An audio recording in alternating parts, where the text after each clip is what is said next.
नमस्कार मंडळी, कसे आहात सगळे? मस्त मजेत ना? तर आम्ही पण मजेत. तर बघा माझ्या वरती जे दिसते ना ते आहे रामफळाचं झाड. कसे लागले रामफळ आहे की नाही?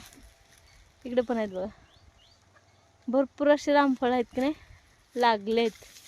आता सीझन सुरू, सीताफळ संपलं, पेरू पण संपले, आता रामफळाचा सीझन सुरू आहे. तर बघा, आणि सगळे आमच्या सासऱ्याने लावलेत झाडं म्हणून आम्ही खातोय बरं का. खरंच आपण पण असंच लावलं पाहिजे, कारण की आपली पोरं लावतात. आता त्यांनी लावले म्हणून आपण खातो तरी आनंदाने, सगळे असे मन भरून.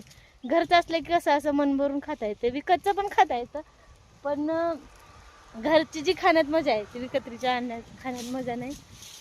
कसं आहे, लय मोठं झाड आहे गो. कुठं आहे? पाड आहे. आमच्या दादूला तर काय नाही, दिसायचं उशीर आहे, लगेच पळत जाते ते. काढणार आहे का? मग काढ. मग कुठं आहे?